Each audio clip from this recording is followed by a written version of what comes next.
com ele.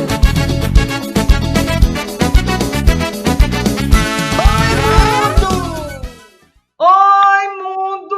Hoje o nosso rolê é em Santana. Assim, ó, coladinha a Macapá, lá no Amapá, para conversar com ela. Chico Caetano. Chico, obrigada por ter aceito o convite de Papo Coelho. Seja bem-vinda. Ah, eu que agradeço o convite, de verdade, poder estar aqui pela primeira vez, né? Então, tô ansiosa para esse bate-papo. Então, Chico Caetano, uma pergunta que todo mundo faz, e é claro que eu vou iniciar por ela. Por que Chico Caetano? O meu nome é Francisco Caetano, meu nome de registro, né? E só que só me chamam de Chico, né? Me chamam apenas por Chico. Eu lembro que apenas na escola, na chamada, os professores me chamavam, né, por Francisco, e aí, naturalmente, os meus colegas me chamavam de Francisco. Mas em casa, assim, com amigos fora desse âmbito, né, mais formal, assim, da escola, eu sou conhecida por Chico. E eu sempre gostei muito do meu nome, eu tenho um carinho muito grande pelo meu nome. Então, quando eu passei a me entender como uma pessoa LGBT+, especificamente como uma pessoa não binária, ou seja, eu não me identifico nem como homem, nem como mulher, eu mantive o meu nome masculino, porque eu tenho um carinho, né, muito grande por esse nome. E eu acho um nome muito elegante, eu adoro meu nome Francisco, Chico também. E eu acabei colocando Chico Caetano como meu nome artístico. A questão é que o meu nome é masculino, mas os meus pronomes são femininos. E é isso que acaba confundindo, assim, a galera, né? É a Chico, né? Não é o Chico Caetano, é a Chico Caetano. Um passarinho me contou que a sua voz é simplesmente magnífica. Me conta sobre. Eu me considero uma cantora, assim, com certo nível de domínio vocal, porque eu pratico muito desde a infância, né? E eu praticava sem perceber, né? Eu comecei cantando na igreja, nas cantatas de Natal que tinham. Era em Macapá, a igreja que eu frequentava. A minha tia levava a gente daqui de Santana pra lá. A Ariel, inclusive, que é minha irmã, Ariel Moura, a gente frequentou juntas, né? Durante a infância, essa igreja. E lá, nos eventos que tinham de cantata de Natal, de Páscoa, a gente cantava. E, naturalmente, eles percebiam que eu tinha algum talento, né, pro canto, e eles me colocavam para solar algumas canções. Ariel também. Então, a gente começou cantando na igreja. Fora da igreja, né, eu já escutava música pop, o pop R&B, né? Escutava bastante Jessie J, Beyoncé, Rihanna, essas artistas, né? Dessa era adolescente, e elas foram minhas primeiras referências, assim, para que eu pudesse me espelhar. Eu escutava elas cantando e eu tentava imitar. Eu não sabia que nesse processo de tentar imitar, tentar executar o que eu estava ouvindo, eu estava praticando o canto, né? Então, desde da infância, pré-adolescência, eu pratico o canto. E aí, quando eu percebi que eu, de fato, já estava conseguindo executar o que elas faziam, que eu estava conseguindo cantar, né? Eu fiquei, nossa, foi aí que eu tive a noção, né, de que eu era uma artista, que eu era uma cantora. Mas eu sempre pratiquei, assim, desde pequena. Do que tu gosta de cantar hoje? Olha, hoje eu mesclei as minhas referências do pop, do R&B, essas referências vocais, né, com referências brasileiras, porque até então eu não tinha tanto contato com a música brasileira. Aí eu reencontrei um amigo, Marco Gonzalez, que ele é violonista, e ele me aproximou muito da música popular brasileira, e eu comecei a absorver essas referências da MPB. Eu comecei a desenvolver a minha identidade artística, né? A partir das referências de fora e daqui de dentro. Naturalmente, eu também me aproximei muito da música popular amapaense. E aí eu fui só agregando, pegando essas referências. É claro que a música popular amapaense e a MPA, eu já vinha me conectando desde a infância, porque a gente sempre escuta por aí, né? Música brasileira, afinal eu sou brasileira, né? Então não tem como a gente não ter essas referências. Mas eu fui de fato me aproximar a partir dessa amizade, o Marco Gonzalez. E aí a gente passou a se apresentar juntos, como dupla, né? Chico e Marco. E aí eu comecei a tocar por aí em barzinhos, um repertório assim que 70%, 80% era de MPA e MPB.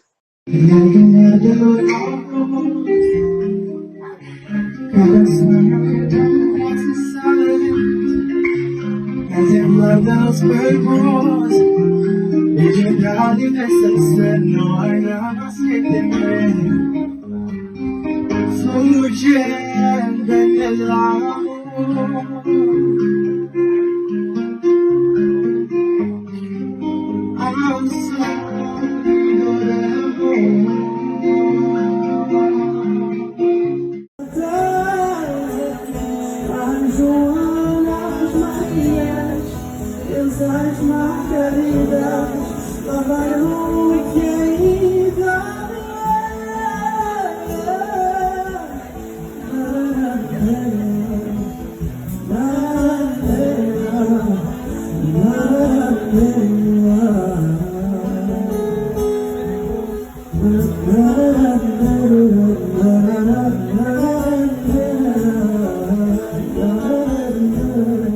Quer dizer que, além de cantar, você também compõe. Me fala um Sim. pouco do teu lado compositora. Então, agora há pouco eu estava compondo uma canção antes de entrar aqui, né, no nosso bate-papo. E o meu processo, ele começa quando eu ouço uma música, uma canção que eu acho interessante. E aí aquilo me inspira, aquela harmonia, aquela sequência de acordes. Aí eu coloco aqueles acordes no teclado e crio uma melodia diferente. E aí daí eu vou modificando e vou fazendo o que tiver de ser feito. E é assim que começa geralmente o meu processo de composição. E composição para mim é uma coisa muito íntima. Quando eu estou criando algo, para mim, compor é como conversar com o invisível. É como se eu estivesse me conectando espiritualmente. É um ritual para mim compor. Então, é difícil eu compor coisas assim, sem que eu esteja sentindo uma vontade, sabe? Sem que eu esteja imersa, de fato, em uma inspiração. Então, para mim, é algo muito assim espiritual. Se fosse para ter uma religião, acho que seria a música, inclusive. Nessas tuas composições, as influências maiores são aí do Amapá ou são de fora aqui da nossa região norte? É como se fosse uma mistura dessas referências, né? Eu gosto sempre de colocar as minhas referências nortistas, né? Eu, como amapaense, colocar a nossa ancestralidade, a música ancestral na minha arte, né? Para imprimir a minha identidade. Mas, naturalmente, eu vou colocando outras referências de fora, como, por exemplo, as minhas técnicas vocais, a maneira como eu canto. As minhas referências vêm muito da black music norte-americana, então acaba colocando essas técnicas dentro dessa estética sonora mais amapaense, mais brasileira. Quem é Chico Caetano hoje, nesse momento da tua vida? Hoje eu sobrevivo de música, faço shows. Estou tentando aí encontrar uma maneira de poder produzir meu trabalho autoral, ainda esse ano, a partir de digitais. Então, o meu objetivo esse ano é conseguir produzir e lançar nas plataformas um trabalho autoral meu. Porque eu sinto que é o que falta para que eu consiga subir um degrau, sabe? Dentro do meu projeto de vida, que é viver de música, né? O que te move a continuar criando, mesmo quando tudo parece difícil? Eu acho que o ato de criar, o ato de me expressar artisticamente é o que me mantém viva. Porque o dia que eu perder essa vontade de produzir arte, de poder me expressar a partir da arte, eu acho que não terei mais nada que me motive, sabe? Porque a arte para mim é algo muito importante. Eu não vejo a arte como algo específico que eu acesso, sabe? Que eu tenho acesso, eu vou agora fazer arte. Não, eu sou a própria arte, sabe? Eu me vejo como a essência artística. O que eu expresso é apenas uma tentativa de concretizar um movimento interno. Então, para mim, o que me motiva é a arte, é a minha expressão artística que me motiva hoje a continuar fazendo. Como tu percebes a relação entre a tua presença e o que tu expressas na tua arte? A relação é muito íntima, porque são coisas que andam juntas, né? Porque a maneira como eu me expresso, quem eu sou, né? Eu, como Chico Caetano, a minha postura como pessoa, ela foi construída artisticamente, né? Porque a arte não é apenas a performance, né, intencional.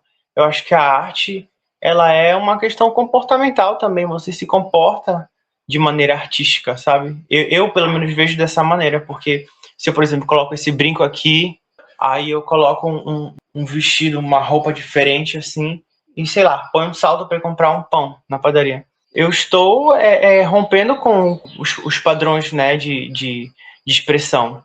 Como geralmente um homem deveria se expressar, uma mulher deveria se expressar. Só o fato de, por exemplo, meu nome ser masculino, mas os meus pronomes serem femininos, isso já causa uma mudança, né, socialmente falando, e essa sou eu, entendeu? Não é algo que eu faço intencionalmente ou que eu planejo, é simplesmente quem eu sou. Então eu acho que são coisas, sabe, muito relacionadas. Qual foi o momento que tu entendestes que a tua arte precisava existir do teu jeito? Sempre senti que a minha arte precisava ser do meu jeito. Nos momentos em que eu sentia que não estava sendo dessa maneira, não era por mim, sabe? Era porque externamente alguém estava me dizendo que eu poderia fazer de tal maneira ou de um jeito diferente. Mas eu sempre senti dentro de mim quando eu tinha que fazer algo de um jeito específico, porque senão eu ia comprometer a minha autenticidade, né? A minha expressão artística. O que ainda te atravessa como pessoa e acaba virando arte? Muitas coisas me atravessam, sabe? Muitas coisas me atravessam. Eu acho que questões assim familiares me atravessam ainda algumas questões e eu acabo expressando isso na arte. Eu acho que há alguns anos eu acabo expressando artisticamente, né? Acabo expressando nas minhas composições coisas que há anos eu sinto, sabe? Ainda hoje eu componho canções sobre isso, porque são questões que ainda me atravessam, né? Que eu ainda sinto. Então, se eu ainda sinto, né? Se ainda me faz feliz ou se ainda me dói, eu preciso expressar esse sentimento, né? O que tu sentes que a tua arte desperta nas pessoas quando elas entram em contato contigo? Desperta emoção, né? Desperta assim. Eu não sei te explicar, mas geralmente o que as pessoas dizem, né? É que é como se fosse uma imersão, assim, é como se fosse algo encantador. Já chegaram a dizer que é como se fosse algo meio hipnótico, assim, a minha maneira de me expressar, o meu canto. E eu fico lisonjeada, sabe? E eu demorei pra ter noção de que eu me expressava dessa maneira, sabe? Porque eu não conseguia acreditar que eu era capaz de fazer isso.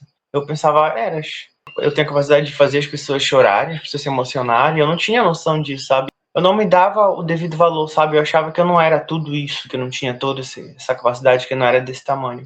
Então, conforme eu fui ganhando mais visibilidade, mais espaço midiático, as pessoas que tinham essa percepção, né, do meu canto, elas começaram a surgir cada vez mais. Esses relatos acabaram a aumentar, né? Acabaram aparecendo muito mais pessoas sentindo isso. E aí, acho que foi aí que de fato caiu a ficha de que eu tinha um canto diferente, eu tinha uma maneira de cantar que tocava as pessoas. Eu senti que eu tinha uma responsabilidade que eu tinha, não, que eu tenho uma responsabilidade muito grande com a minha arte. Já que eu tenho essa capacidade, então eu preciso levar alguma mensagem para não apenas emocionar as pessoas, mas para fazer com que elas reflitam, né, sobre algo importante. Porque para mim a arte é uma profissão como qualquer outra, assim como o médico tem a função de cuidar da saúde, o professor de ensinar. Eu acredito que a arte tem a função de refletir o seu tempo. Nina Simone já disse isso, né? A gente como artista, a gente tem uma responsabilidade muito grande de gerar reflexões, de fazer com que as pessoas reflitam sobre questões sociais. Eu acho que essa é uma das funções da arte. Quais são os teus maiores sonhos? Não tem tantos sonhos. Mas eu acho que o meu maior sonho, a minha prioridade de sonho hoje é poder ter estabilidade financeira para poder ajudar minha mãe, a minha família. Poder dar uma vida digna para minha família, assim, de verdade. O meu segundo sonho seria poder produzir minhas músicas, poder me expressar artisticamente, porque a gente vive num mundo capitalista, né? E a gente precisa de dinheiro para poder produzir. O que eu sinto no meu coração é uma vontade muito grande de poder me expressar artisticamente, de poder tirar apenas do mundo abstrato da minha mente e concretizar a minha arte. Porque eu faço arte não é apenas pro outro, para a pessoa ouvir ou para a pessoa apreciar. Eu faço principalmente para mim, para que eu possa me ouvir, sabe? Eu quero ouvir o que eu tenho a dizer também. Eu quero me ouvir, eu quero ver a minha expressão artística. Porque até então ela só existe na minha cabeça, então eu quero ver ela de maneira concreta, entende? Então, para mim, as minhas composições, o meu trabalho, as minhas autorias, elas são muito pessoais. É sobre a minha realidade, é sobre o que eu sinto, o que eu vivo. Então é como se fosse um diário para mim, sabe? É muito íntimo o que eu componho. Então eu gostaria de ver esse sentimento, né, que se transforma em arte, se concretizar. acho que esse seria o meu segundo maior sonho, assim, poder só produzir arte. Eu tenho muita coisa para fazer, eu tenho muitas maneiras para poder me expressar, eu crio várias coisas na mente, só que eu não tenho como concretizá-las, entendeu? E para isso eu preciso da instabilidade financeira. Acho que essa é a grande questão, sabe? Me conta, Chico Caetano, como é que tu te vês daqui a 2 anos? Vamos colocar a curto prazo. Eu já me enxergo assim, tendo a minha casa própria e já assim tendo o meu trabalho autoral já produzido, um trabalho completo, sabe? Eu me vejo assim já com um material já pronto, sabe? Material meu. O que foi que você fez de extraordinário de 2025 para cá? Que te alavancou, assim? Me conta. Nossa, sem dúvida foi a minha participação na Império do Povo. Foi o meu primeiro ano participando do Carnaval do Amapá e poder desfilar, né, dentro de uma escola de samba que também é santanense, a Império do Povo é daqui de Santana, e eu sendo do município de Santana, não tinha como eu entrar em outra escola que não fosse a Império, né? Foi algo grandioso, assim, para mim. Eu fui convidada para poder cantar o Ponto de Nanã e Cordeiro de Nanã na introdução do samba enredo. E é um canto mais intimista, né? É algo mais acústico, sem o peso da levada do samba, né? Que é uma introdução mais assim imersiva. Foi assim um marco na minha trajetória artística, porque eu passei a ter um alcance maior. As pessoas, muito mais pessoas estão hoje me acompanhando.